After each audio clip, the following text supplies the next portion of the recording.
talking about stuff. I pray that everybody come in. My iPad is not here, it's outside. And I'm gonna have to go get it so I can post. So if you give me 1 second, I'm just gonna grab my iPad so I can post. Amen.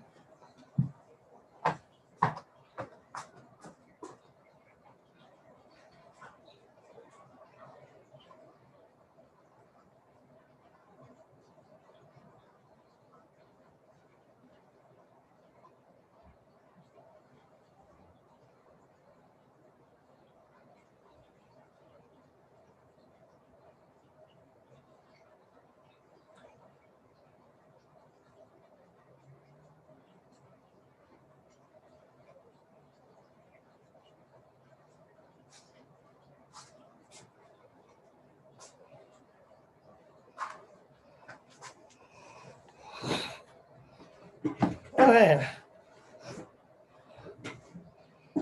I ran from one meeting.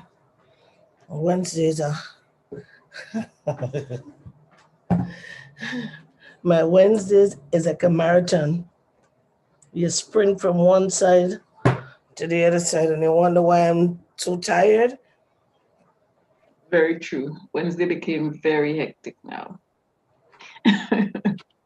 It's best I'm in a gym because inside this place here is like a gym. I'm always running. I don't know why and who's chasing me, but that's how my day is. You run from one part to the other part and then you come here. Where's the phone? Oh, the phone is on the other side. That's all I keep doing. And just running, running, running. But I give God thanks for life because I'm alive and well and in good health, that's why I'm running. Probably if I was sick, the story would have been different. It would have been, oh my God, when are you going to heal me? I'm so sick and tired of being sick. You know, enough is enough. Come and heal my body. So we complain about things we should complain about, and we complain about things that we're not supposed to complain. There are some complaint goes like this. Father, I thank you for tribulation. I thank you for storm. It means that I'm growing. It's mean that I'm grounded in you and things gonna get better. Then I have some complaint. It's like, oh, not again. That one is a complaint. Hey, so we give God praise and thanks. I'm just enjoying life. It's beautiful. T, how was your day?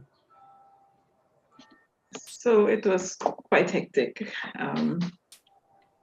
Long at one job.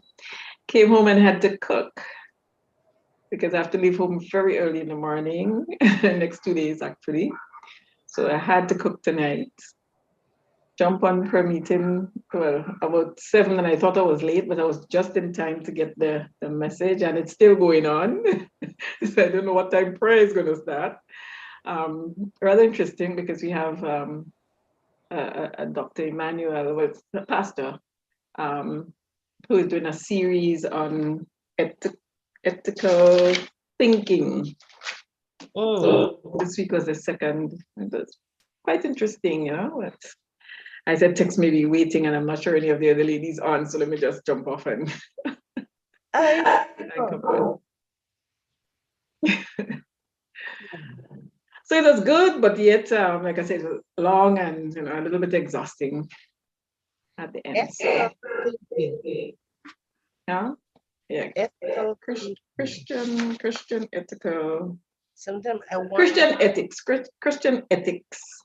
Okay. I mean, yeah. Because sometimes when I hear people say those words, they say, could you just say the power of forgiveness or the power of thinking, the power of changing terms? Thinking. When you're having a meeting and got to talk as though 2-year-old is around. Well, I mean, when he started last week, he gave an explanation of what ethical meant. He gave the definitions. Tonight, he was a little bit heavy. So, a lot of big words and stuff. And I'm thinking, not everybody would know. I mean, even me, there was something. Fortunately, a pastor's wife here raised something, and she was talking about. I was like, "What is she talking about?" But then, because she was explaining, I got the true meaning, but I never heard the term before. Okay, what's Yeah? and what term did you use? Repeat. You have to mute. What term did he use? Don't even ask me to remember, but it's something where people take pleasure in having these parties, just partying totally naked. Some party with just nightclub. Yeah, and it's happening in an island in the Caribbean, and I'm like, she was referring to her island, where it is happening. I mean, of course, it's happening in the US and all of that. And I was like, but the term that she used for it, I never heard it before. I can't remember what the term is. A nude party. Huh? So there's like a 1 where it's totally naked. There is a 2 where it's just like the night, but you could imagine how skimpy-ish, all to attract sexual pleasure or whatever. Well, I don't mind being a fly on the wall to see what it looks like. They want to go like after, that's no problem. I could leave. I tell you amaze me sometimes, Because to be nude in front of somebody that you don't know is yikes. And not just somebody, a whole set is like yikes, yikes. Well, the children of the world will do what they have to do because they serve their father. And the children of God do serve their father too, so they know how to conduct themselves and how not to conduct themselves. But could you imagine some people that call themselves Christians is in nude parties? Yeah, we may be surprised. Yeah. I remember a year, I never forgot, I can't remember which year, but there was a year in Grenada where masqueraders played jab jab, that morning juve thing, with absolutely no clue. And I remember a particular reporter. I mean, even though that person, I mean, up to today, I don't know that person to be a Christian, right? And when that person reported on that thing with such disgust, you would understand. Because, like I say, up to today, I don't know that person to be, following any kind of Christian. So. It happens. You mute? Yeah. It have some people, when you see the carnival come around, it's a spirit. And whatsoever costume you put on, you become that. You ever see a clown go into a birthday party of children? He become the clown. And no matter what you do, you just become the costume that you put on. Because an ordinary man that's walking on the street, he's ordinary. Excuse me. But when he put on the police uniform, he just stands straight and does not even. So when you put on those things in them, and it happened to us with just normal clothes. I mean, if you put on a nice dress and you put on those shoes with a bag, I mean, one hand just automatically go up. There is no way that the hand come down. I don't know why. It just go up and it stays up for the whole day until I don't know. It just stay like that, and when you change your clothes, it automatically come down. I know some people I'm like that, and I would not call names, lest I put people in trouble. So show me where the hand up. Where is it normally? And then if anybody talking, the person's hand will be talking together. Well, did you see that person, or just not too sure, but I think they went that way. And for the whole day until that. So I'm not going to call anybody name lest they get implemented in certain crime.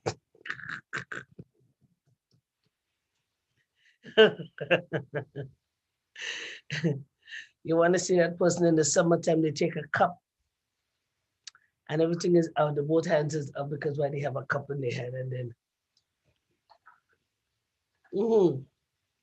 yeah, yeah, I got you. No, right now. And those hands, I have to practice because somebody tells me that my hand never go down. So this summer I will put my hand down if I have to put on a handcuff. I put it in a handcuff. Maybe I have to put the weights on. Okay. I think that what from ever since I'm small, probably that's why this habit is there. I don't know. I think it's since I'm small. It does not go down. Whether it's the right or the left, they're always up. But I'm always talking. Probably I have some Italian in me because I need them that keep their hand up. They just talking. So I'm gonna have to learn to do like this. See if that's gonna work for a day. It may work, but I gotta be conscious enough to keep it here.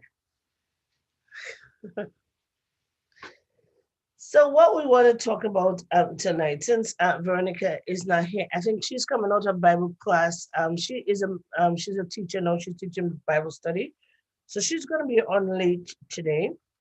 Tonight, I don't know what Doris is. I didn't get a text message from Doris saying that she's late. Doris campaigning, man.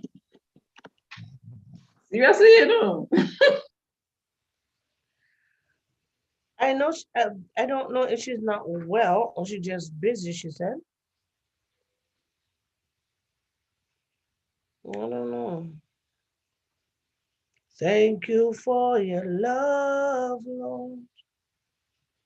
Thank you for your goodness. You see, there's no message from Doris. Let me send her a note.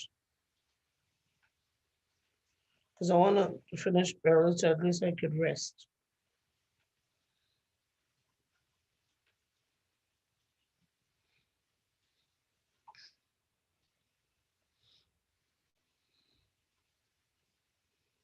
Okay, she's not on board. I don't know.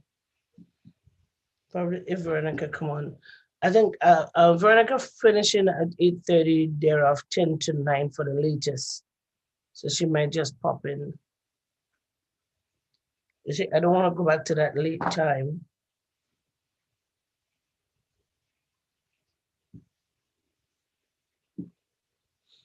No, Sherry.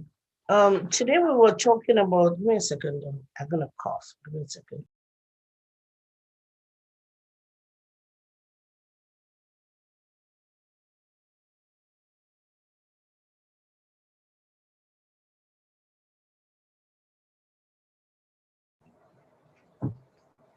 On this coughing, it's going, but it's slowly leaking through. Today, since 3 weeks ago, the Lord gave me this topic on the power of forgiveness. And I'm saying, you didn't talk about the power of healing, but you're telling me about the power of forgiveness. And I really got to go through the power of forgiveness and understanding how to forgive. And so I was reading it, and Isaiah chapter 1 and verse 8 was saying, "Come now, let's reason I'm together, thus saith the Lord." So I took that portion of scripture and blended it with the word that he gave, the power of forgiveness. And I did do some prayer points. The good morning, my unique prayer is now going to be often going on the direction of the power of forgiveness until we come to the power of clarity. Because sometimes we think that we forgive people, but yet still when we see them, sometimes we still get some tremors. Depends on what they wear, depends on what you're saying. Like they were saying tonight in Bible study, be careful of who you trust. Be careful of who you trust. As a believer, and I think we talk about it here already, you may trust somebody and tell them something very confidential about you that is so private, and because it's true, that person leak it out to somebody else and say, well, she told me, so I'm just speaking that truth. And that is so, I people like that, I would not use the word never, but I struggle with trusting them. And that's one of my struggle. If I tell you something in my weakest moment, which is so confidential, and you talk about it, and I don't have to hear somebody come and tell me that you say something. I just get it. I would just be sleeping and I hear you talking to somebody else, and I just physically see in the person's face and I'm hearing your total conversation. That's a gift that I have. So that's why trusting people after they do me that, I keep them at bay. I will talk with you. I will not let you know that I'm mad with you, but you just cannot be that person that I thought of in the beginning.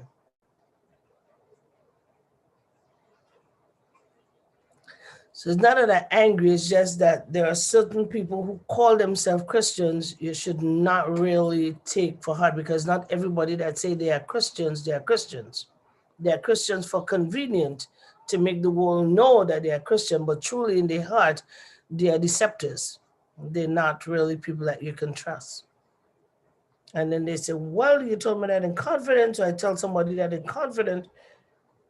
I have a friend and you're gonna have a friend, but you gotta be careful about that. Right, that's what it always says. You have somebody that is your best friend. They Mhm. have other best friends. Yeah. So when you tell them something, you know, and another thing too is like, you know, somebody knowing something about you and running to tell everybody, this is what I know about this person, not even giving the person a chance to tell the story themselves. Okay, so I know Tex, um, but I may just bring somebody, I might just introduce this person to Tex, and all of a sudden this person is telling Tex things about me. Did not even give me a chance to tell Tex myself, that kind of thing. Yeah. And that's a sad one too. Um, but yeah, once something is said, then I distance myself too. I mean, like I say, you'll talk to the person if you meet up with them, whatever. But then when you make that first point about you tell yourself you forgive somebody, Mhm. and then when you see that person, you know, or kind of emotions and stuff come up inside of you again, that Mhm. happens with me. And the thing is, I become aware, and I always say, Lord, you have to help me to deal with that, because it means that I have not, dealt with it as I thought. Because if I meet that person again and then we still have those emotions, it means that there's something there that still need, yeah. And we have to meet. And that's something that I dealt with, I think was Monday or Tuesday. Um, there is a power of forgiveness, and it is good to talk about. Up your volume a bit. Up my volume is all the way up. Hold on.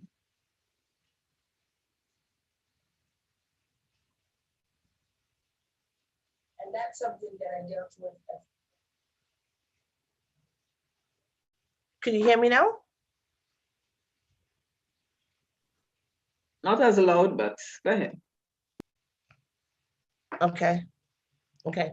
So there is the power of forgiveness, and in and with the power of forgiveness, we come with different temperaments.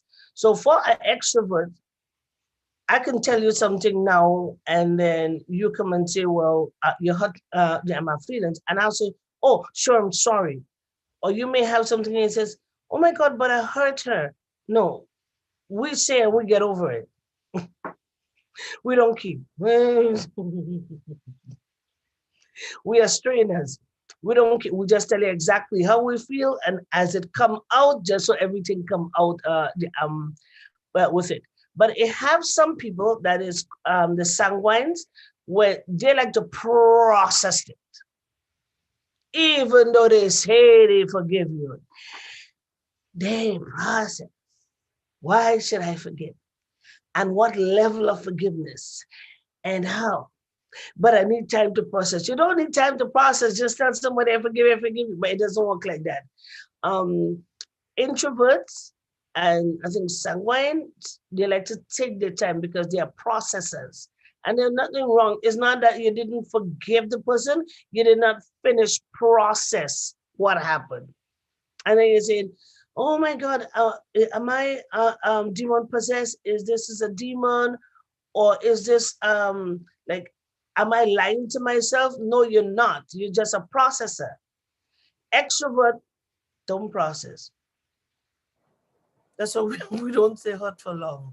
We just tell you what we tell you, we're done with that. And we expect you to be big friends with us in 5 minutes. And no, it does not work that way. Let me go. Don't talk to me. You just said something and you hurt my feelings. And now you want kiss? No, it doesn't work like that. You hurt my feelings. Oh, so you mean you're still vexed? Why? So I think something is medically wrong with with extroverts. I think it's a brain disorder. Something does not click. Well, we don't have that that now. But if we know that you're vexed with us, you mad at me? Why? What have I done to you? We don't forget that we tell you off already, and then you say, "Oh, but you tell me off," and we go like, "When? Yesterday." You still can't figure it out by now. Like, so we need to learn that people process things different. It's just that our mouth and our brains sometimes is not connected. So I think there was something just missing just right there. And we just had to pray some more for God to help us. We don't we need prayers. Yeah. That's quite true. For me, I'm very detail oriented. So, whatever it is, I'm going to, go down the steps or whatever. But I've learned over, the years to let things go. And the other day somebody asked me in a session, anything bothers you? You appear like if, nothing bothers you. And I said, that's very intentional. I make it my duty not to try not to hold on to things, for any length of time, try not to let, somebody might say something and I would go through the detail.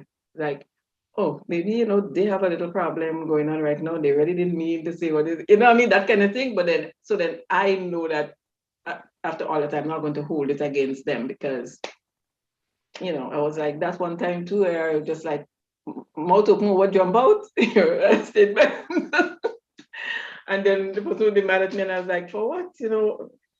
Oh, you said so. So I'm like, oh my God, So I've been intentional about a lot of things. Personal development, kind of help with that. So Extrovert does really try. It doesn't work. So I'm pleading on the behalf for all extroverts. When they tell you they're sorry, they actually mean that they're sorry. Because when they say the word I'm sorry, they don't remember anything else. So trying to bring back things 2 weeks ago and say, well, you said that. When? When? Are you sure? I think we have memory lapse. But an extrovert do not like, they cannot stand to know that somebody mad with them. It drains them. It drains their energy because they just want to fix it. We just love to make people happy. And because of that, we have to learn to back off and learn that the other temperaments, they're thinkers or they're just slower than us and they need their time. But extrovert think, well, you say something, well, it's done already. So why are you still going through that? No, they need time to process. They need time to process. So to the introverts and the sanguines and the greens and the yellows, please have mercy on us. We gotta get it. It's just that the the connection from the brains to the mouth, it does not always clip. And I know a lot of people that is listening this program tonight throughout the world is saying, yes, you guys are not jobs. No, we're not. We just we just we don't hold back. But if it's something to bring you down, to disrespect you, no, we won't. We'll do it private, but we would not do it for others to hear. I had a grandmother like that, and fortunately, my last son is like that. We used to have to say, okay, hush, hush, don't say anything yet. We have to tell him to stop, don't say anything. So, like, okay, we would be all together and we'd say something, and he would be ready to, like, blow it out there. You have to say, Nicholas, shut up.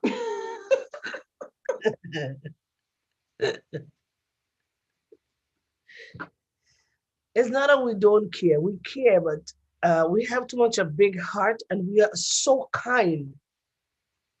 I don't think there is another race of people with our personality that is kind like us. We give our shirts off our back and we don't think twice to take our clothes off and give it to you. We have a big heart and we are very honest. When we tell you something, that what we think about you is what we think about you. So we wouldn't tell you that, oh my God, you're such a nice person when you're not. We're just going to help you to get better. I think Jesus was an extrovert. You know why I say that? Jesus understood the mind and he know how the mind work and he hear people speaking in their mind before they speak it out of the mind. He say, you whitewash sepulchres. And I know that's an extrovert word. And we are very kind. We're very kind. We're not touchy. We don't wear our emotions on our sleeves. We have an oversized heart. And that's where we get most hurt. When you hurt us, it's like you push our backs against the wall, and it's not easy for an extrovert to turn around. It's not easy. Once we get hurt, we stay there, but we move on though. We don't hold on to the hurt, we move on, and it's very difficult to get an extrovert um, to turn around, to say, well, okay, can we be friends again? It's very difficult because we done the hurt, we over the hurt. We don't need to get back there. We just passed that on that level. So that's the one weakness that we have. We we forgive quick. We don't let that pain bring us back there, and we just start over on a different page. We turn that page. So if we love you again, it's because we giving you a chance, not you giving us a chance. And we will remind you, I'm just giving you a chance. You're really describing my son. Like that son. That's because of my extrovert. That's him. That's him. That's him in print. And he'll tell you, don't you ever do so. You know? And that's it. Yeah. We're very plain. We don't mix our words. Extrovert don't mix their words. Because as much as they like you as a friend, we can do without you as a friend. We are quite sufficient by ourselves. We talk to ourselves. We laugh at our own jokes and we talk whole day. If you come by the door and you put your ears on the door, you know it's 75 of them inside it, but it's just one person just talking in different tones. I think we probably have mental illness, but that's a weak side of us. And extroverts could hold secrets. If you tell an extrovert your business, it's inside of the stomach. It does not come out. It does not come out unless you ask, well, could you share it with your husband or could you share it with your wife? If you tell an extrovert something, you yourself have to literally tell them, when you go home, tell Auntie Joycelyn I said that. When they reach home, they forget. So you better call them again and say, did you, oh yeah, you meant for me to tell them? Yeah. So you gotta, that's our weak side. The other weak thing extroverts struggle with is not really not remembering hurt, but if the hurt is important, we may remember it. But if it's not, it's not because we pass it over already, so there's no need to bring it up. And then people think that we are selfish. We are not selfish. We just hold our mouth because it is better for us to hold our mouth sometimes. Because the Bible says the fool said in his heart there is no God. But the same fool, if he keep his mouth shut, he consider wise. So that's why we don't talk. And people think an extrovert is an extrovert all the time. No, some of us are not sociable.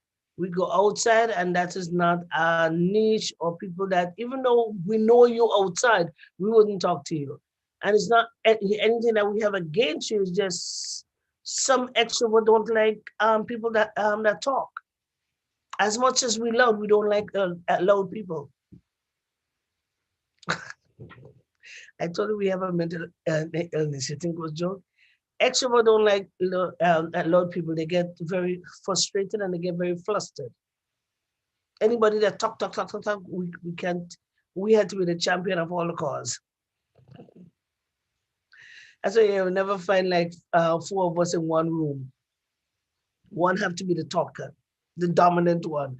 Now that's an extrovert. But otherwise, we don't. We don't.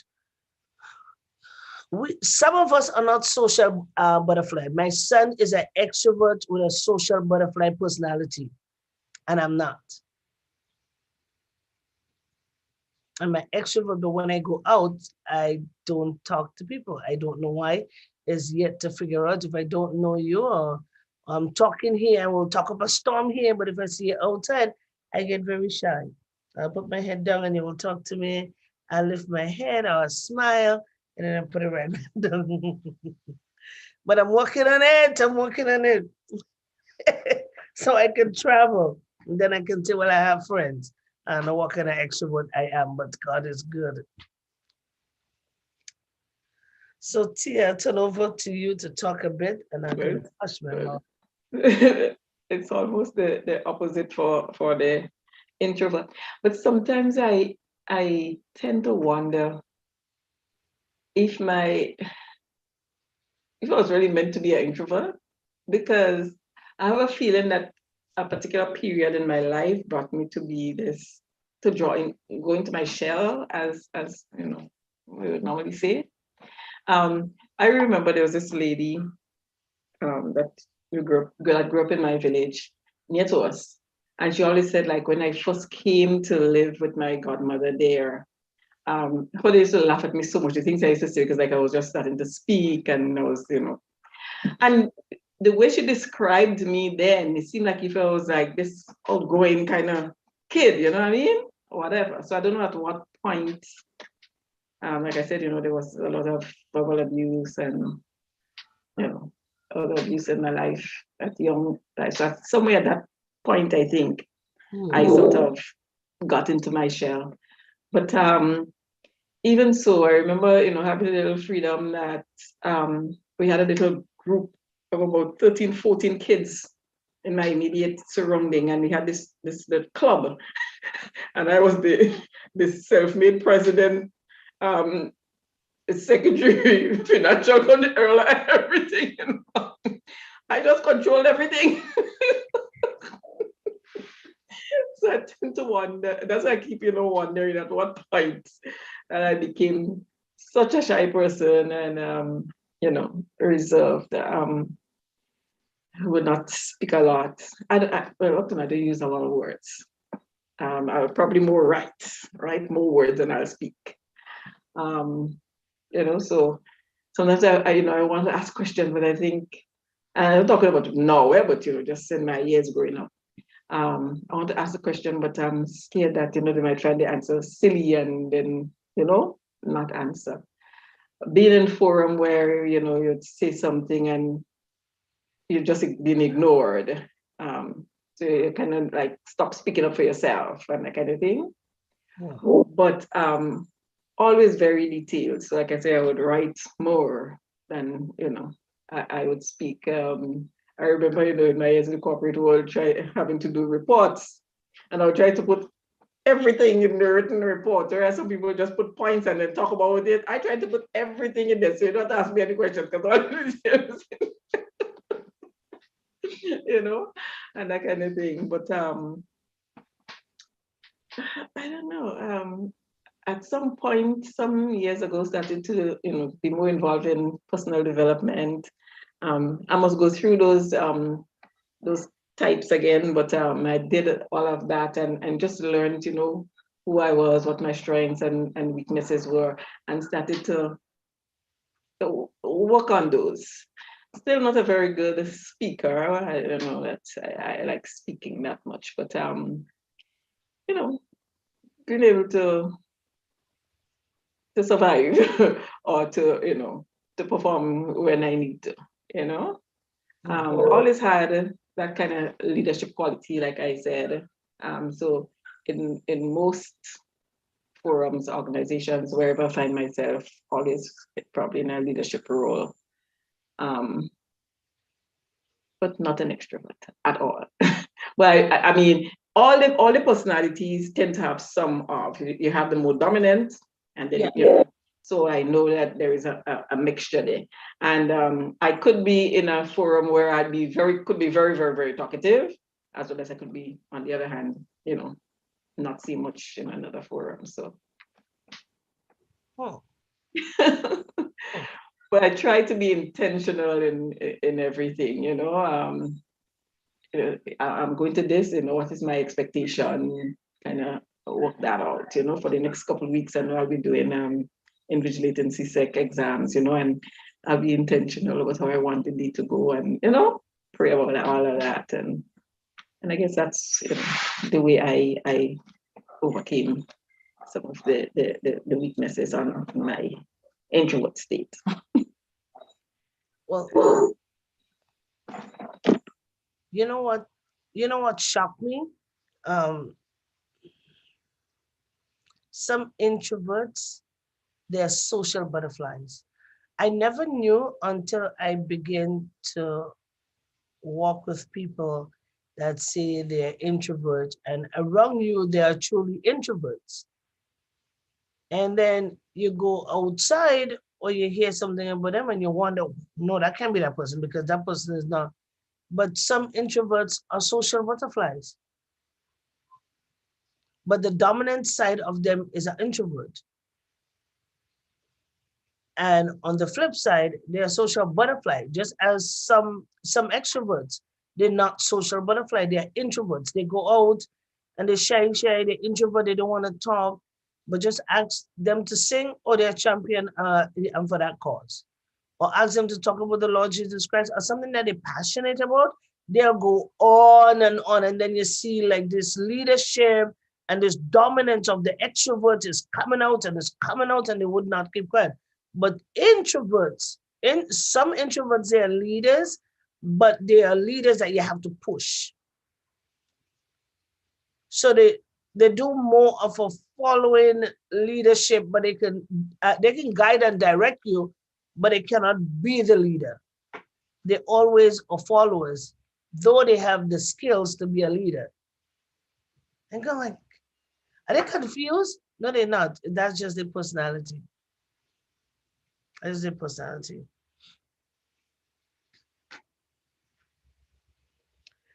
So we went back and talked about holding back. In life, there are people that would hold you back. No matter what you do, they will find all ways and means of putting you down and get you to a place of discomfort.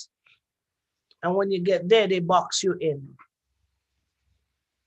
And when they finish with you, trust me, you become somebody that don't even know who you are. You don't know your shadow because you believe all the toxin and the poison and the chemical imbalance and the sense of false pride.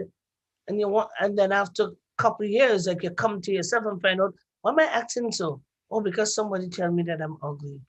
You what? I said, because somebody said that I'm ugly. So I know. And then they get to this kind of pity place, and it's hard to pull them out because they've been pressured so much inside that box that the time come now to expand their feathers or their wing, and they can't because of what people say to them. So we're talking about that today, and we went back to Joseph to see where Joseph came from, the man of dreams that they call him. And he told his father about the dream. And his brothers and them find some way to cripple him, to bring him to a place of imprisonment, slavery, and imprisonment. Not knowing that God, you see, when you know God and you know the plan that He has for you, people can't keep you down for long. Not to say that they wouldn't try, but they cannot keep you down. The only people that can keep you down is you keeping down your own self because of people's negative opinion about you. But once you rise above that nonsense, they will say, wait a minute, it's not a person I was trying to hold back. Isn't that no? Because when God free you, ain't nothing could stop you. But you gotta come to that place and understand that people have a mentality like crabs in bucket. If I can go up, you can go up. If I can climb, you're not gonna climb. Trust me, I'll climb over you to get to God. And we got to have that mentality that I am strong and you're not gonna weaken me because you are weak. It only take a weak person to cripple a weak person. A strong person don't cripple a weak person because they have empathy and they say, you know what? I know you're weak, man. And you may not reach far, but come up, come up, come up, come up. Yeah? So we can take that's true. And again, sometimes the person who is trying to hold you back is because they have issues for themselves, eh?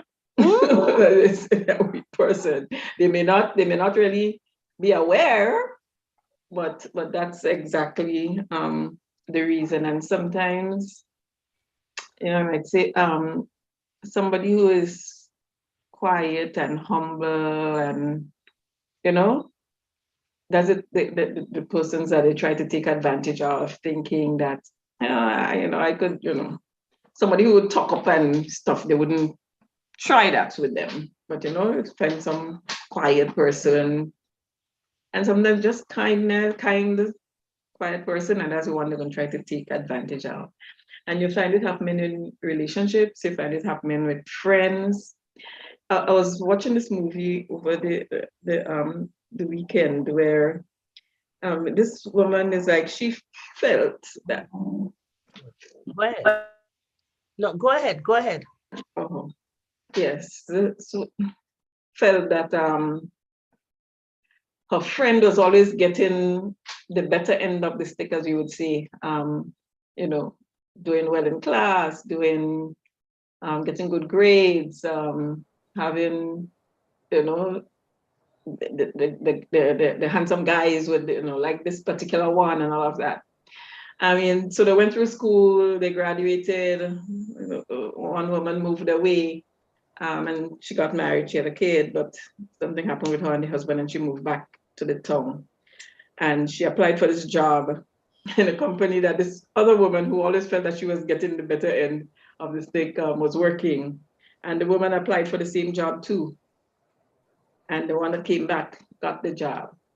I know she did all sorts of things too, it's like ambush her then, even the fact that the husband came out of jail and was calling around trying to find where his wife was, and he called her, and she knew it was okay, woman number. This guy was a strange person calling my number, right? But instead of telling the woman, you called him back and say, oh, I know where you can find her, Like the woman didn't give the details. She came back to town, she didn't give the details, but yet you don't do stuff like that. And I mean, it caused a whole. But I was just looking at it as how people could, yeah. and and play my nice friend and just have lunch and come over to my house and then you're doing that behind the back, what I mean? So anyway, from that viewpoint, but yeah, I've seen it work where one party tried to manipulate another party just to have them go your way, and that's not right. Even parents with children, one, you have to be a doctor, you have to be a lawyer, and that's not where the child mind is. The child want to be in music or something else. But I say to my kids, go after your passion, whatever it is, as long as you're happy, with guidance, you know what I mean? They decide, okay, this is the way I want to go, then you give the guidance there. But you can tell them, no, no, no, no, no. I want you to be that. Because you want to be live up to Mr. Jones and Mrs. Jones, because their children are doctors and their children are lawyers and their children. But that's not where your child passion is, And like you said again, persons who say things, especially to kids. You're stupid, you're just like you and who, nothing good come from you. I mean, I heard that until I believed it. Oh. I believed it. And even as an adult, when a supervisor was saying certain things to me, it brought me right back to a 6-year-old hearing those things, And boy, but for God.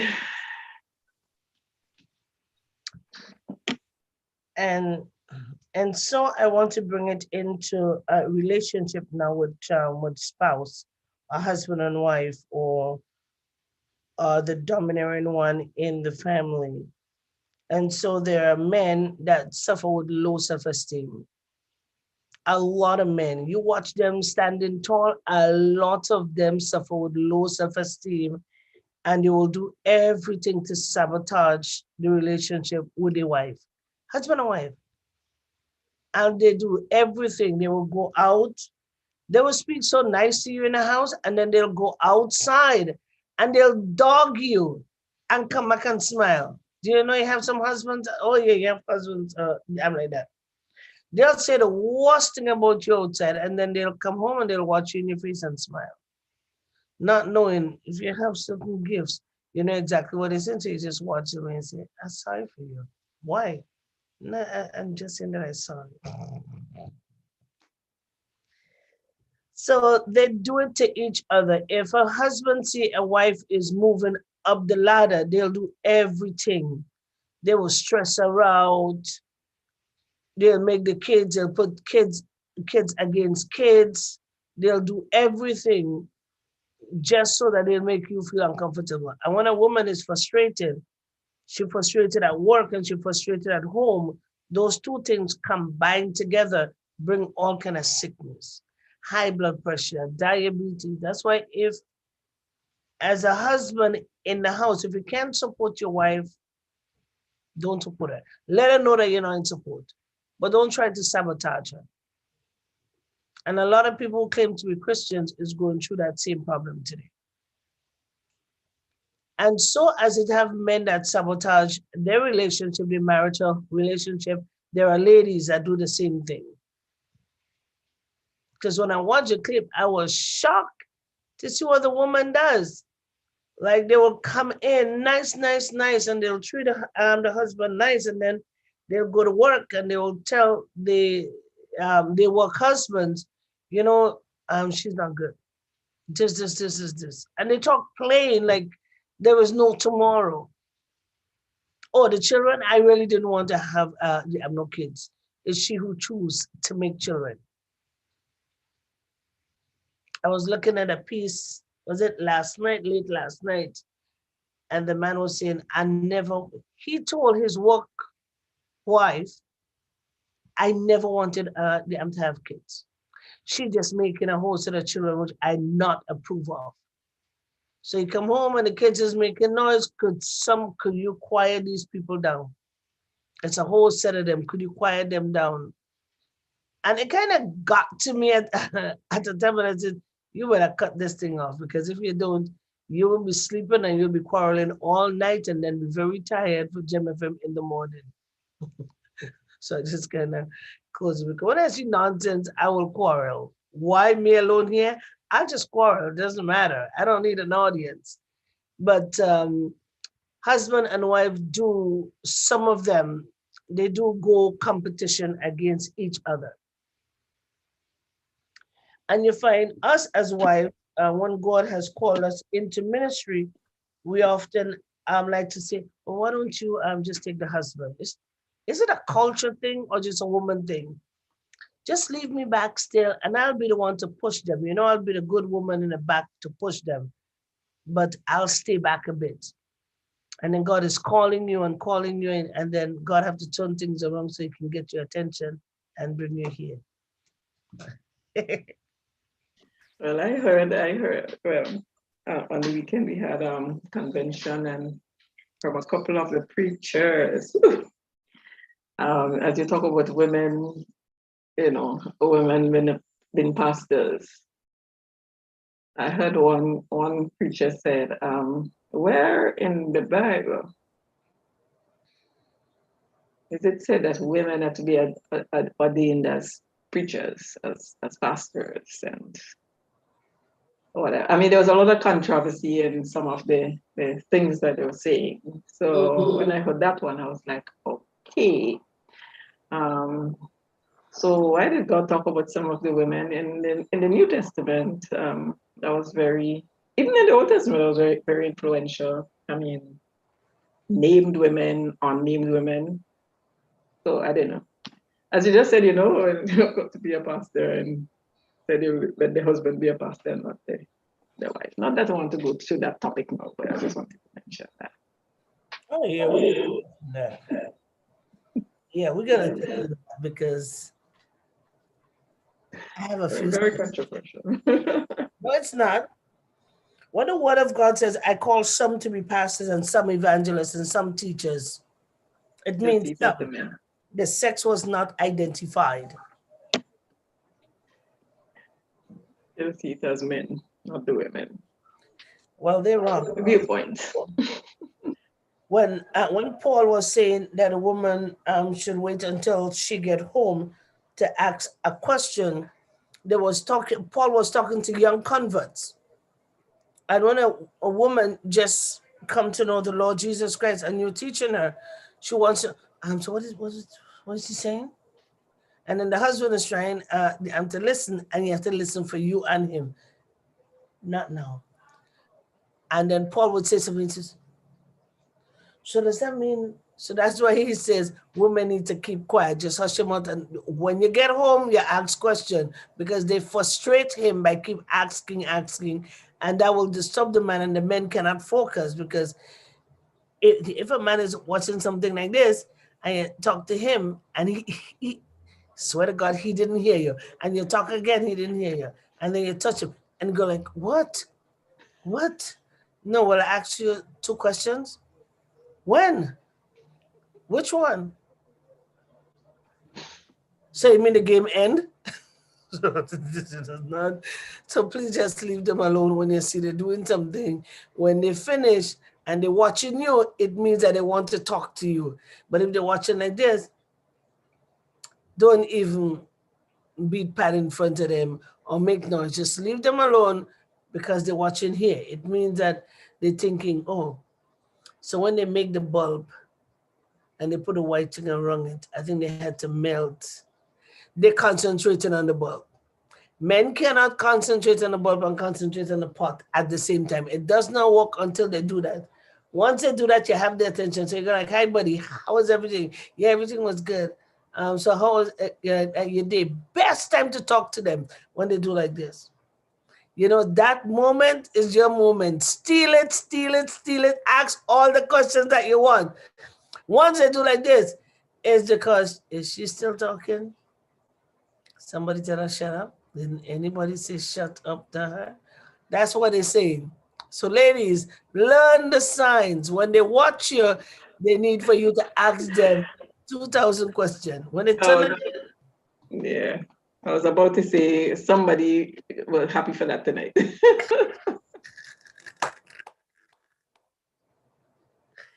men are strict. I remember Pastor doing that one Sunday morning, how men think and how women think. And men compartmentalize stuff. And women go zup, zup, zup, zup, zup, zup, but men can't. A woman get up in the morning and first thing, okay, so I have to get the kids, I have to bed, I have to feed them, I have to do this. Okay, go. A man, how do you see the shaver? Well, oh my God, it's in the same place that you left it. Okay, so he walk in the bathroom and then he forget why he walk in the bathroom. Says, oh, you see my phone? Well, didn't you walk in with it? It's in your hands. Oh, yes, yes, yes, yes, yes. I was planning to put on a blue shirt. That's not my business. But I think I'll put a green on. Just stop talking because I'm looking after the kids. It helps some husbands, they cannot, especially early in the morning. Please do not ask. Ladies, if you have a husband, do not ask him questions early in the morning. You throw his whole day off because he don't know how to turn around. You just go like this. If you ask him too much question, and when he go to work, he's saying, Bob, did you see the file? Or the manager come and talk to him, and she's a woman, you throw him off.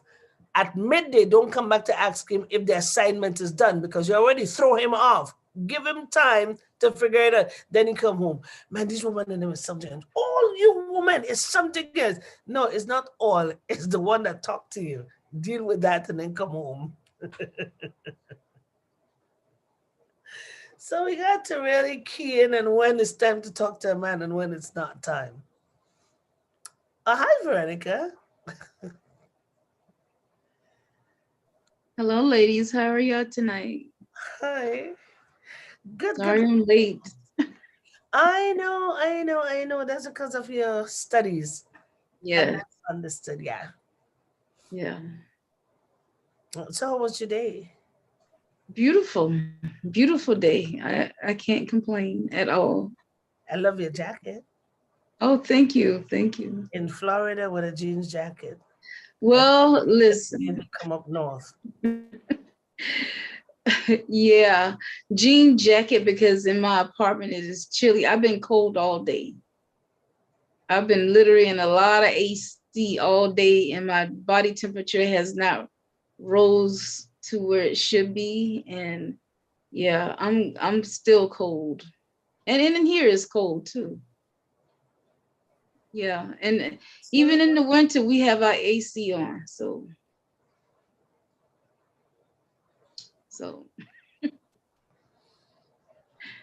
yeah, a jacket. Yeah, I'm crying out about the heat. I know you're telling me your body can't get warm Cold. yet. It's just still cold. Yeah. Today I was in so much cold weather. I said, "Oh, can you please turn the AC down?" I says, "No, I'm so sorry. We got residents coming in here. Sometimes they don't have the best hygiene, so we need to keep it cool." I said, "Oh my gosh. I know tomorrow to wear my sweater." I don't know if I want to be friends. I'm with you. I'm kind of thinking twice as you're talking. Should I be friends with you? For years, I'm in North America, and was it not last year? I think it was in 2018 or 19. 2018 was the first time I feel cold. I cried. I cried. And I said, if this is what people is feeling, fix my body back, fix it back to how it was. I don't want to have normal body. I don't want to feel cold. I cried. Usually this year is the first year, no, 2019 or 20, thereof was the first time I actually have a winter coat. Really? I In have a lot of Canada? fashion jacket. I wear a lot of fashion jackets in the winter time because I'm good. I sweat a lot, so that's my problem. But when I see 2018, that piece of coal, I cry for a jacket. So now I have a long winter jacket, and then I have a 3/4 one that reach just before my needs. Yeah. I would like to have one of those type of jackets. Yeah, But where would I wear it in Florida? oh no, you gotta buy. You people in America need to buy winter jackets in Canada. Yeah. Then you know you You, have a winter jacket. when I left Georgia, I had a whole lot of sweaters and jackets, and I brought them here to Florida. And I packed them away, and they're still packed away. I never wore them because here in Florida, it never gets cold. Never. It's perfect all year round for me. It's too hot. I love it. I can take the heat, but the cold weather, oh my God. If my fingers ever go cold, there's nothing you can say to me because there's no conversation. All I can think about is the temperature. Yeah. That once and it never come back, and I give God thanks for it. I actually have a fear of cold weather. I think because during my childhood, we lived in like a military home, and we only had one source of heat, which was like a wooden stove, a wooden heater. And that wooden heater, it would get the living room and the kitchen and the back part of the house warm, but our bedrooms and stuff, it was really cold. And I promised myself I would never want to be in cold weather again. So, Okay. yeah. Give me the heat, give me the summer anytime. I'll deal with it. I don't care how hot it gets. I'll deal with it. I'll find me some shade and a fan, and I'm good to go. Yes, give me the heat and bring it on. I like the summer in the Caribbean. I don't like the summer in North America. That's what because that heat is stifling. So I don't mind spring and fall, but when it comes to summer, boy, that's an issue for me. Well, I hope one day I can be able to experience the summer in the Caribbean. You would not want to come back. Oh, well, maybe that might be possible too. Because the air in the Caribbean is air. You get a salt breeze coming in on you. Here in North America, you're living in a box. Whether it's winter in a box, summer in a box, you cannot breathe. Yeah. That's I what don't like the cold weather though. It burns me right. I don't know. It burns right underneath my flesh. So I don't like the summer. It burns deep. Yeah. Like my favorite day of summer is the 4th of July.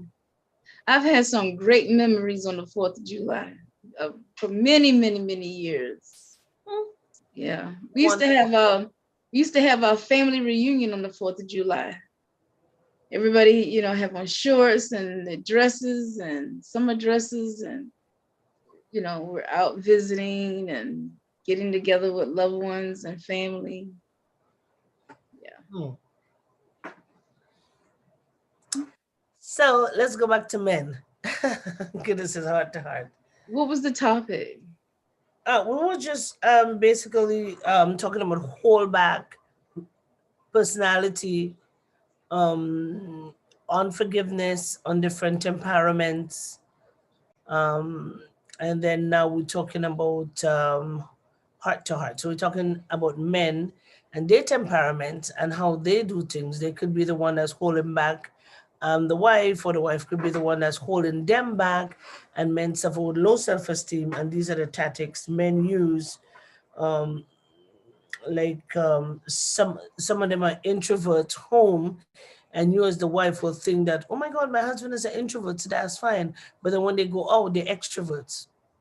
They're social butterflies. And you want to find out, okay, so I never see that side. So how does that side work?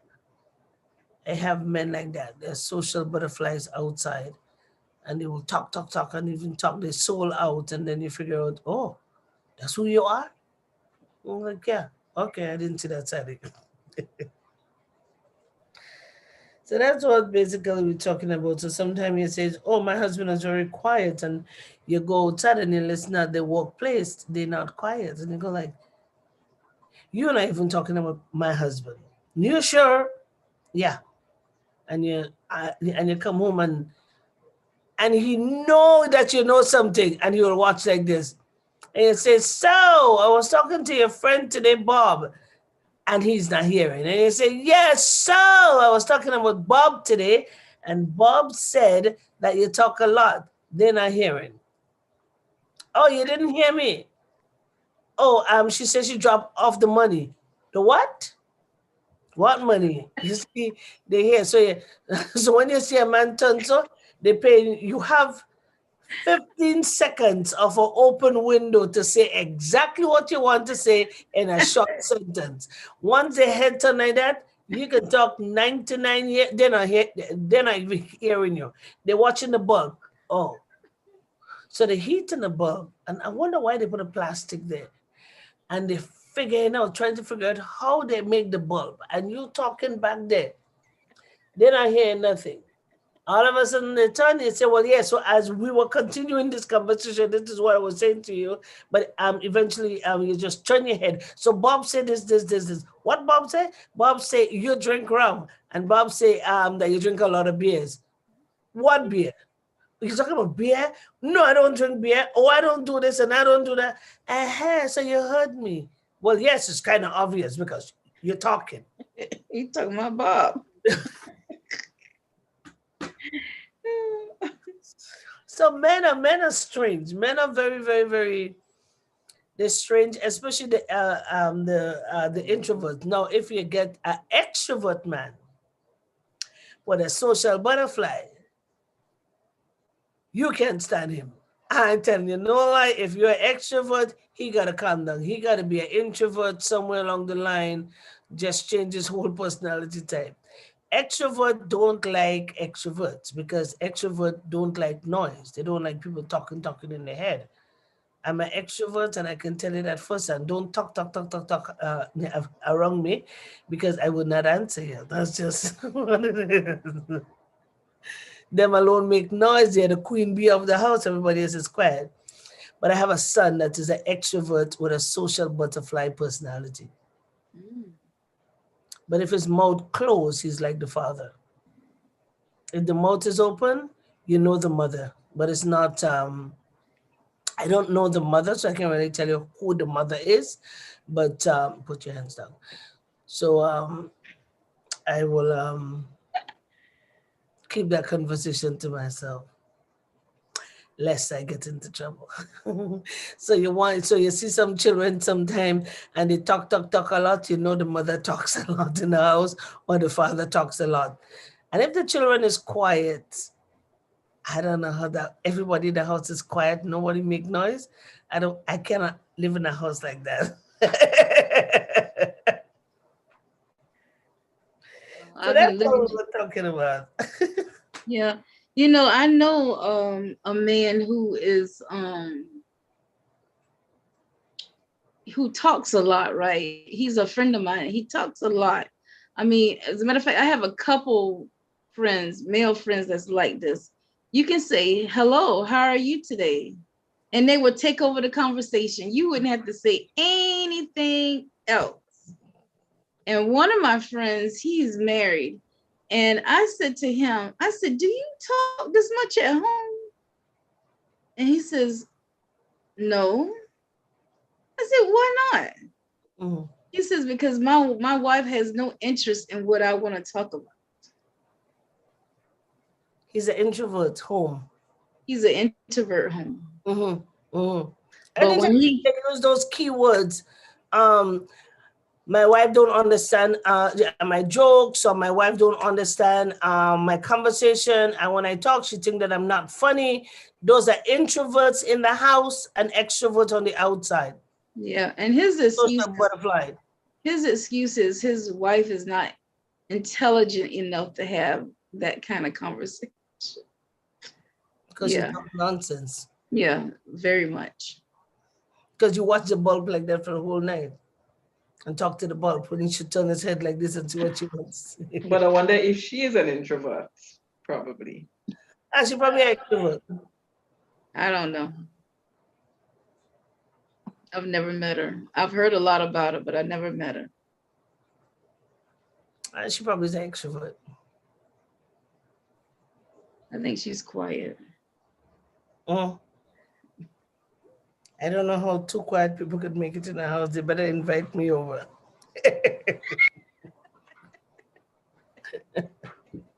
Make some noise up in here.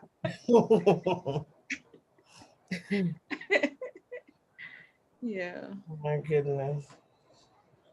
But it seemed like even with my male siblings, everybody, it seemed like I know a lot of men who do a lot of talking. Very few don't have much to say. But except for even my sons, they have a lot to say. They all the men that I know, they have a lot to say. As long as they know that you're listening, they will talk. But they won't talk about nothing personal, but they will talk. Yeah, they jab. That's men. They'll jab. They say everything. And when they're talking, they look around like that. They have a secret. And they're talking to their friends and they do like this. That they're just trying to pick their words. Should I say that? No, I shouldn't say it. And then they start again. Nah, I think I should hold back. And then Bob did it. No, I should hold back on that one. Yeah, so Bob, no, I should hold back here. Just in case Bob know my wife, you're going to tell her. Exactly. Men are smart. Don't underestimate them. They tell you what they want you to know, and they hold back the rest. Yes. Yeah. So then in all of that, you tell and say, so what else your part in it now, or what? You ask them the direct question when they.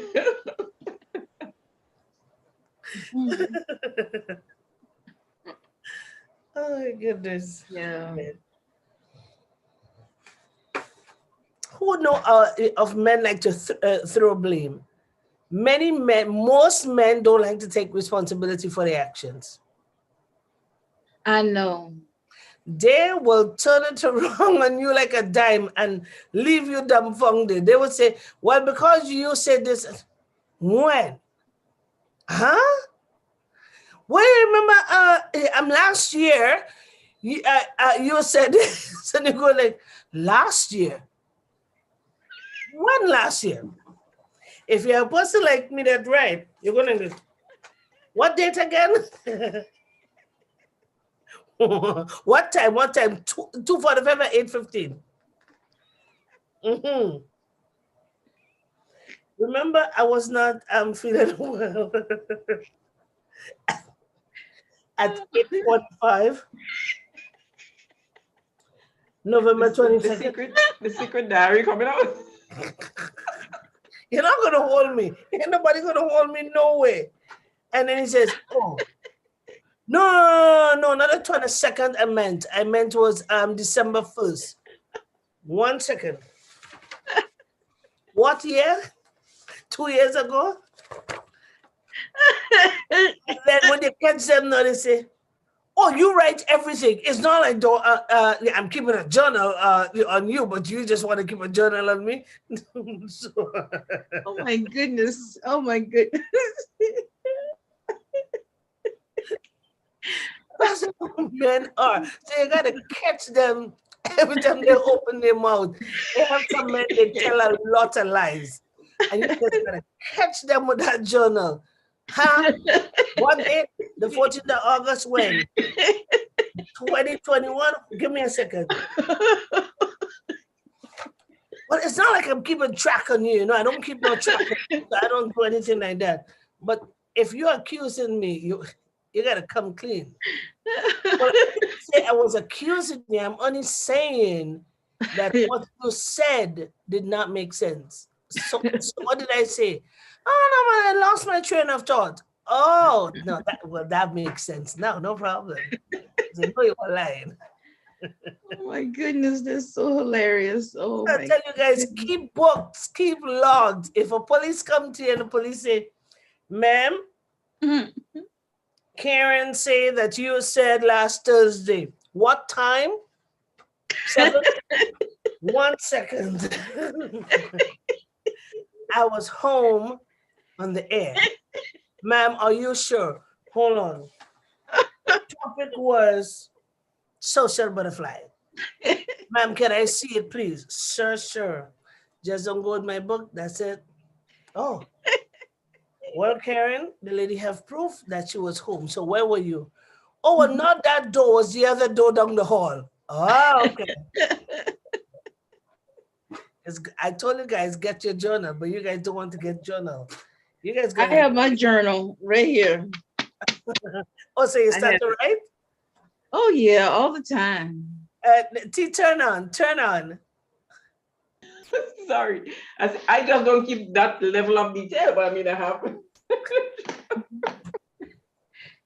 Yeah, I don't think I have that level of details. For Wednesday, I'll have 6:30 Bible study, 8 o'clock, heart to heart. I mean, I know I went to work.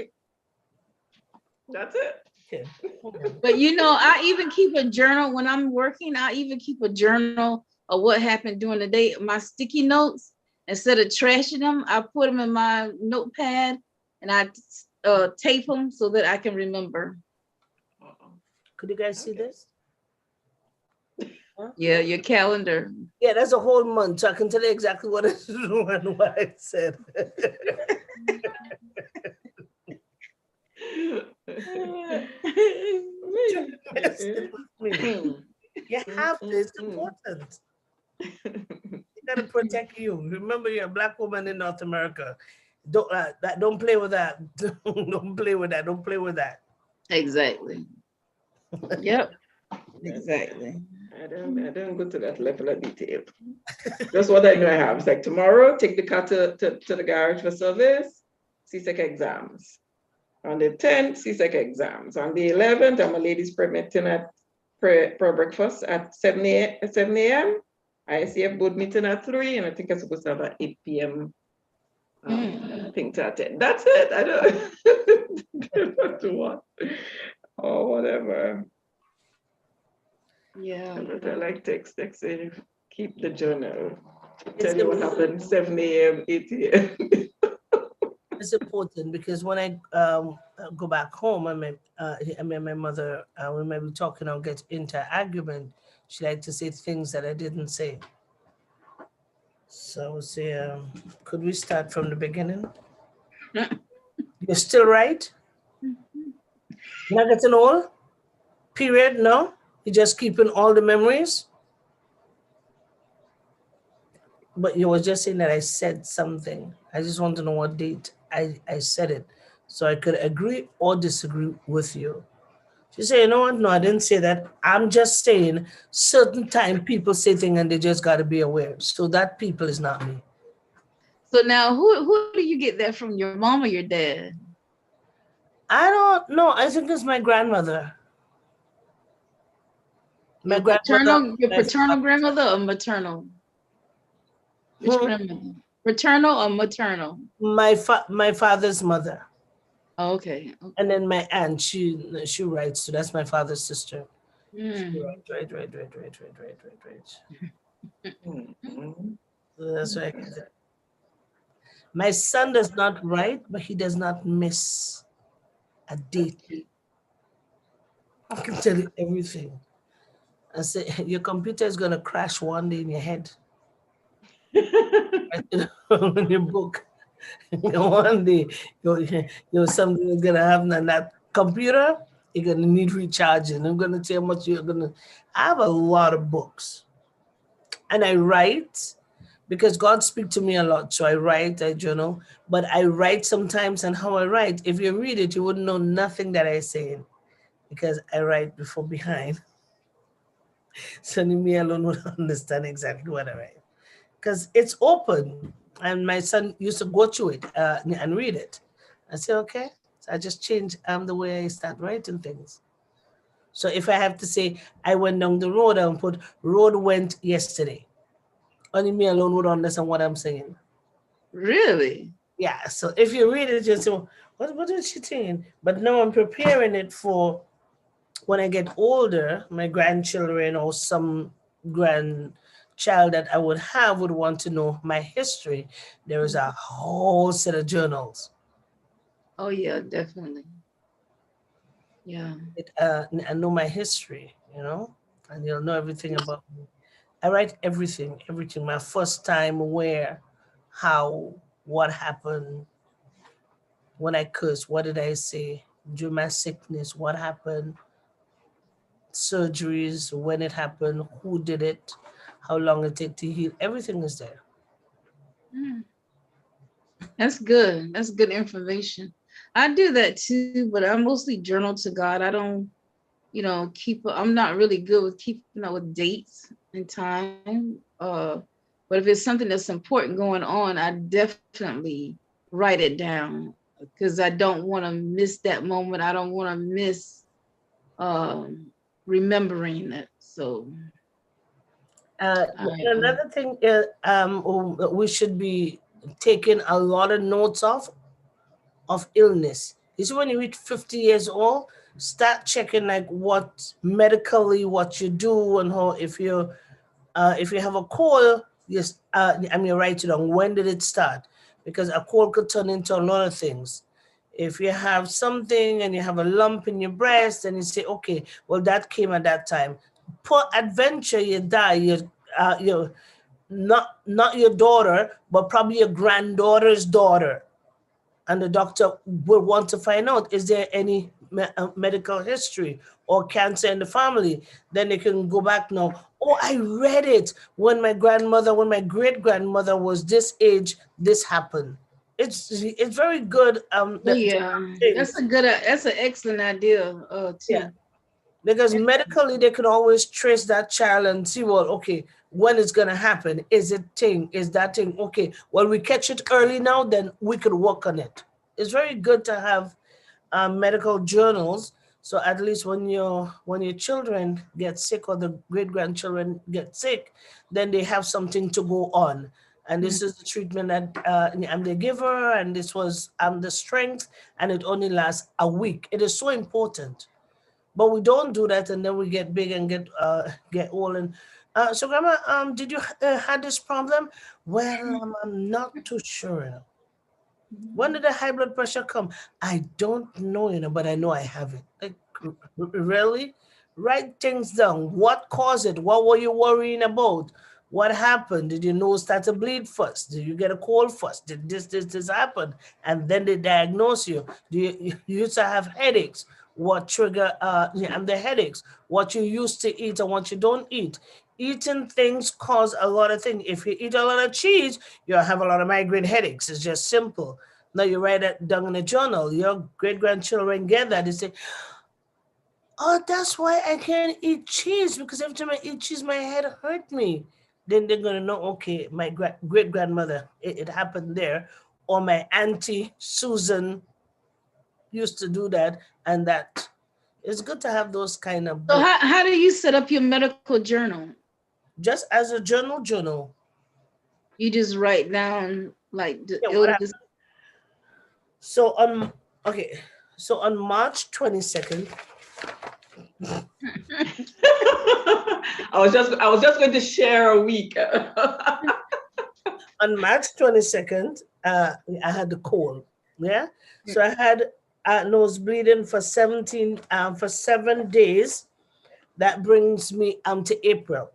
After the 7 days that I had a cold and a slight fever on the 15th. So everything is down. So you got to write things down. So when something happened and the doctor says, so when did it start again? Don't forget, on. You get to No, get it. unintentionally, I would have done that for the week that I had COVID. You see, so you know. I just went back and I see it, and the one thing I didn't have, so I ended up putting it, is that my exposure was on Sunday the 10th. That was my birthday. You So see that now. I did not have, but I just put it there. So like the Tuesday, woke up with sore throat. I have that there. The Wednesday, more flu-like symptoms. Tried to get tested. The Thursday, tested positive for COVID, isolation for next 7 days. Then I have a note, rough night with coughing. You see, Friday, rough day. Started cough meds, which suppress the coughing. Saturday, much relief with cough meds. However, mucus buildup and shortness of breath. Sleepless night. Right up to when I got retested. So I have information right up to the Thursday. Got retested. No, to get retested between 10 and 2. And I have negative test. Clearance from isolation. Beach, here I come. To the beach. You know, that's a great idea. I'm gonna start keeping a medical journal as of tomorrow. I'm gonna start. And I just did it in my same journal that I have everything else in, you know? Yeah. it's a good one, because sometimes you turn on your birthday at 45, you get like a pimple on your face, and then the pimple turn into a mole. Or why is it that then you go check? And then they say, oh, this is just a mole. When you get to 60 years, you understand that mole is cancerous. They can take care of it then. But if you had your grandmother book, then you know what, she had a mole and the mole turned into that. So it's important to have those things. It's so important. Yeah, I think I'm gonna start that tomorrow. So That's important. we do have a special guest on that we have not reached out to yet.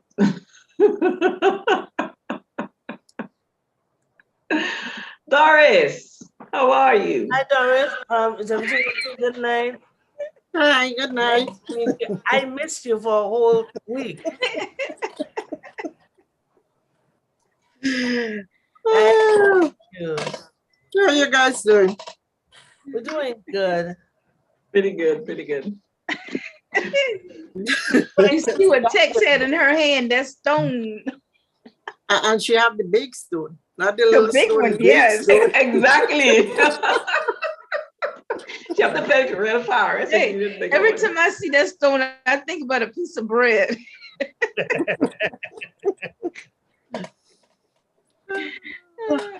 looks like a piece of bread.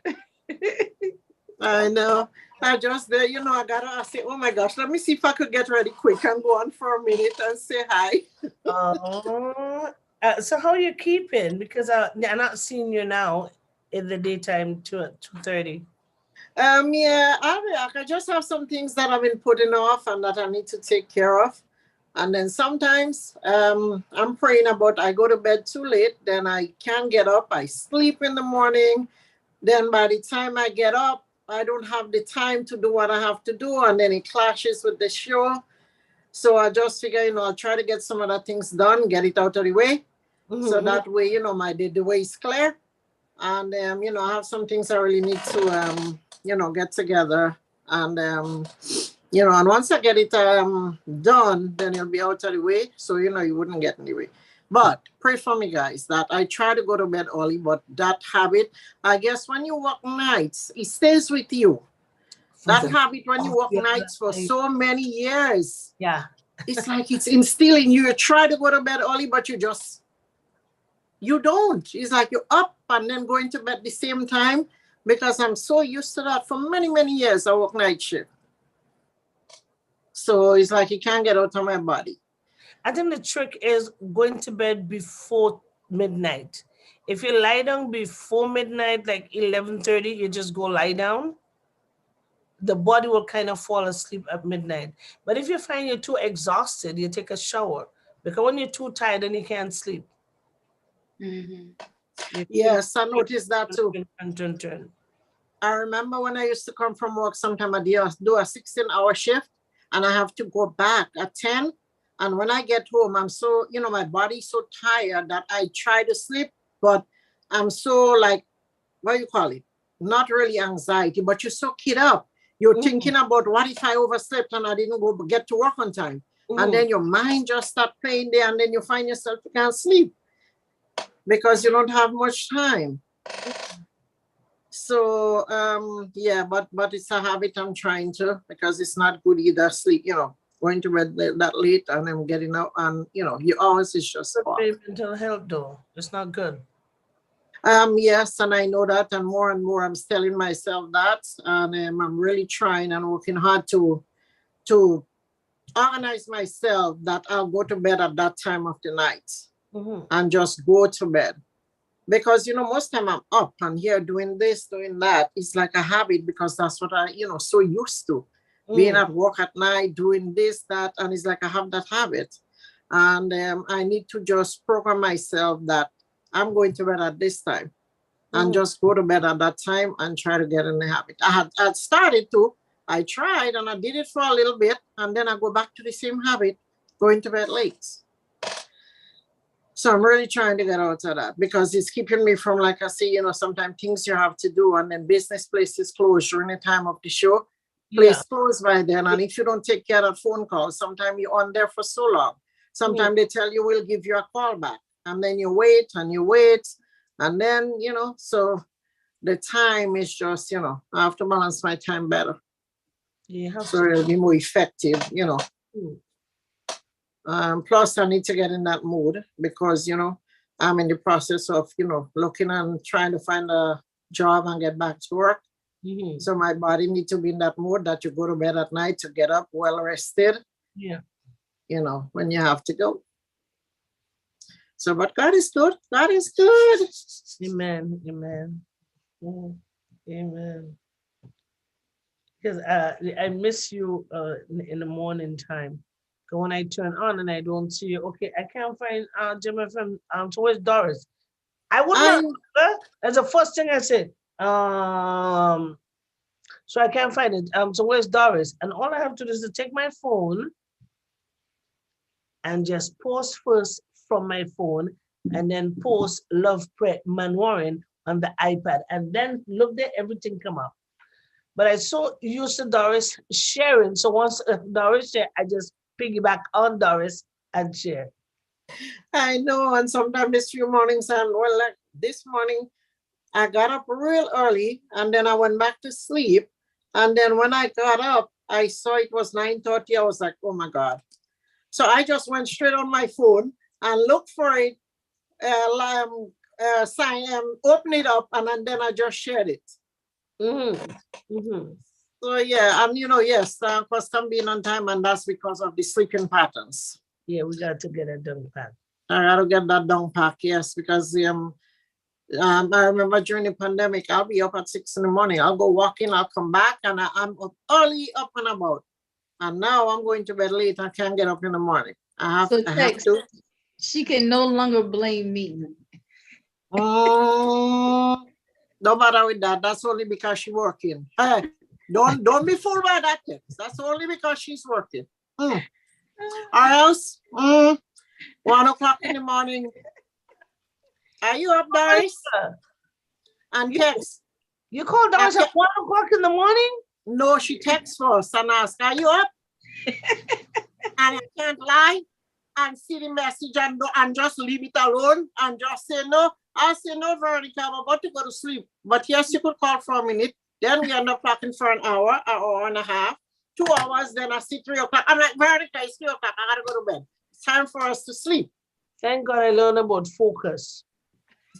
You could call 2,000 times past 10:30.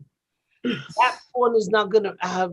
Thank God for Apple to design this thing. It's called focus. I don't hear nothing, not even beep. Sometimes all night, ding, ding, ding, ding. I said, well, how? And then one of the little kids in church turned on focus, and I didn't know. And I'm stressing on my phone is not ringing, and I'm getting no messages. But all I had to do is to open the phone, and there's a whole set of messages, but it never beeped. So I had to call Apple now to fix my phone, and Errol is quarreling. I'm trying to get you, and I can't get you because you're not answering your phone. I'm not hearing it ringing. So that was a quarrel. So I went to Apple and could you guys help me? I don't know what the kids in church did. They touched something, and then they show me it's focus. When I take off focus, my watch is going zzz, zzz. This one is going zzz. That one's going ding, ding. I said, well, oh yeah, right back on focus. I don't need to hear it. right back on focus. So now I know how to take focus off. Focus is coming off at 10:30 until 1 o'clock. Focus is going right back on. And then 11:30, everybody wants to know, well, oh, she's up, she's up. Once I get 2 calls, right back on focus. You know, a friend of mine, she turns off her notifications and her phone turns off her notifications at 8:30. So she says, I don't care if you call, text. She says, I won't get it. I won't know anything about it. She says, I put my phone down, I get in my bed, and she says, I don't check it until the next morning. I said, yo, what if you have an emergency? She says, oh, and wait until the, huh? If you have an emergency, call 911. I would not be able to help you anyway. So just call 911. And then I'll come in the hospital and visit you. It might not be that kind of emergency.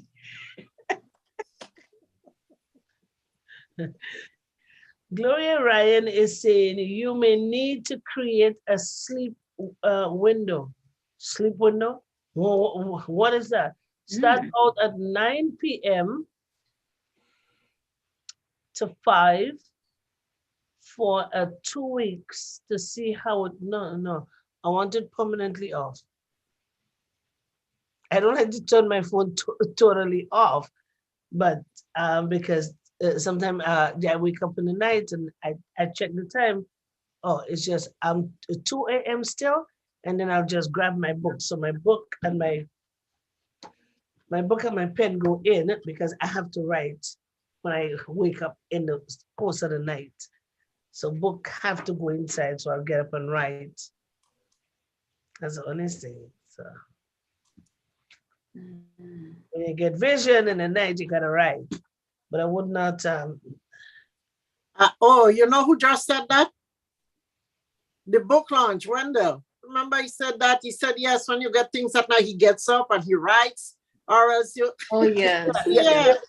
You have to, because what happens when you get your visions, by the time 6 o'clock, 2, 3 come, and you forget I'm the first one. So it's important to have a book by your bedside and a pen and just write. Yeah, that's what he said. I might adopt that too. Huh? I said, I might adopt that too. Yeah, sometimes you're there and you're dreaming and the Lord says, water falling. Get up just get up and write it down. This came at 2:45. Then 2 or 3 days after, you hear somebody say, you know, I was home and a whole set of water was falling, and I trust God because my friend called and she said, 2 days ago, I dreamed that the 2 words came, water falling. And we were talking about it, and thank God she told me I was sleeping and my place was flooded, the basement. So it's good to write things down because God do speak to us. Write your dreams down, write things down and tell somebody.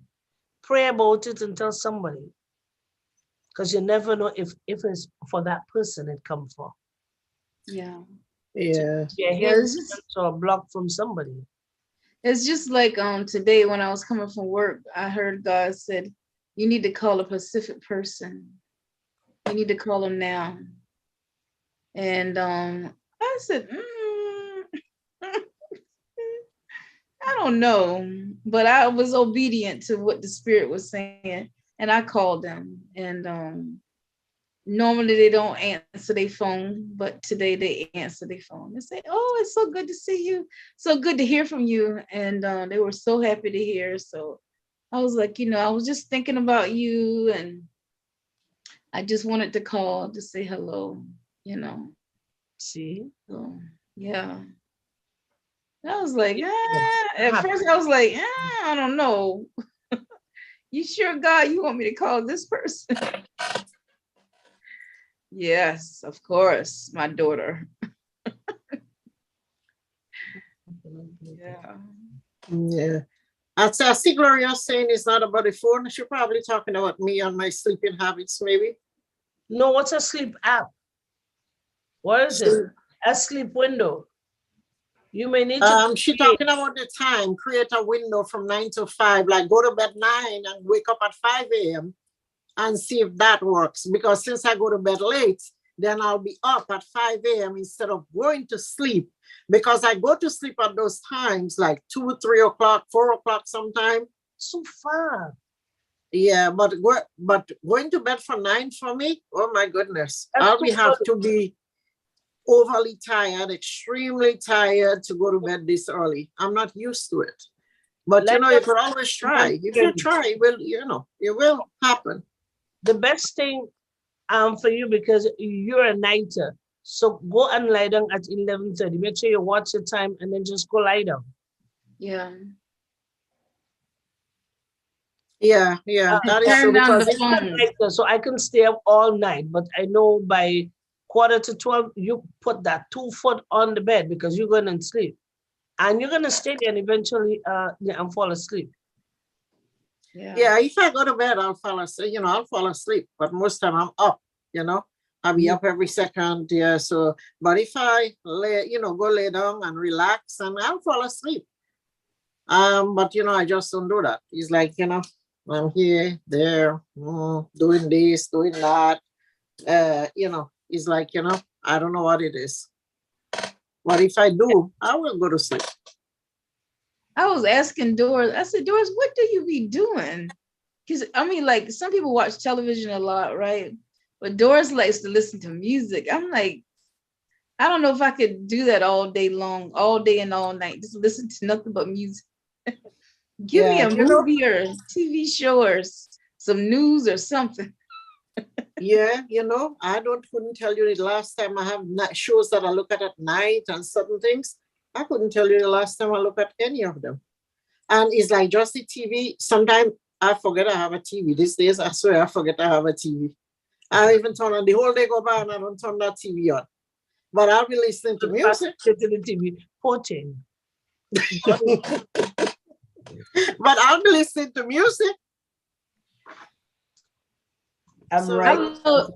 I love music too. I have times where I listen to music like in the mornings, on the weekends. I'm always listening to music, but during the weekdays, oh my God, well, you know what? I'm also looking at the shows and trying to catch up on the shows, on Gemfm shows, and just trying to, keep up with my usual, spend time on Facebook just to see what the family's doing.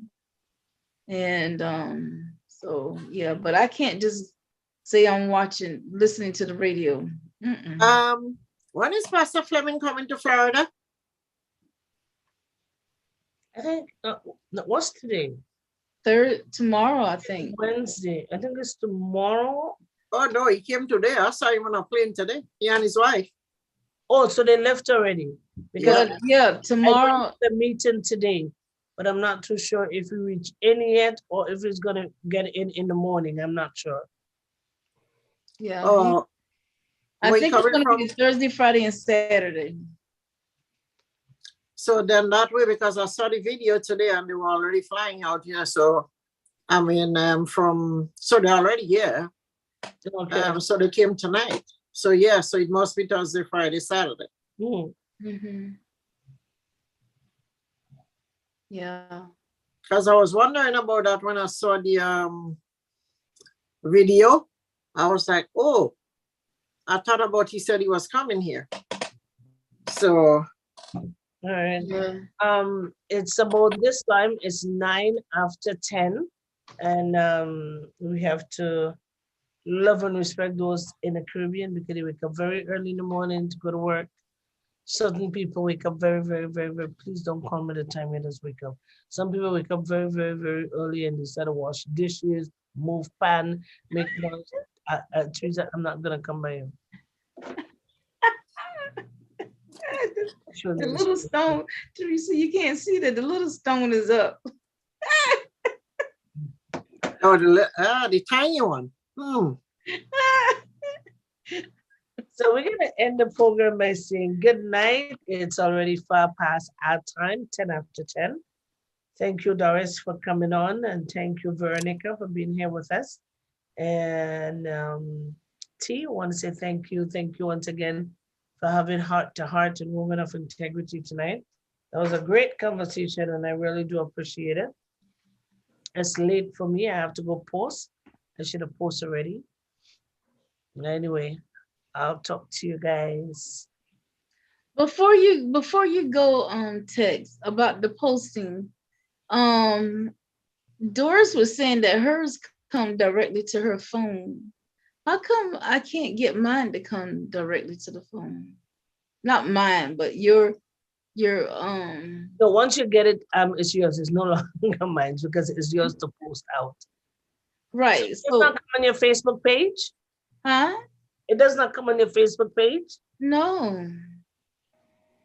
I don't know what I'm doing this I don't know why it's not showing up, but the only way I can friends on, I think I take you off friends on text, Man Warren, but you're on friends with me on Woman of Integrity. Right. Okay, so right. just but you have also to add me text back. Text put her in the Women of Integrity chat. WhatsApp chat. No, I don't want her there because people would call her from I'm from there. I kind of hiding her off certain chats. Okay. Yeah. So you can go on Woman of Integrity, or there is Love Prayer Man Warren. I think you're on that.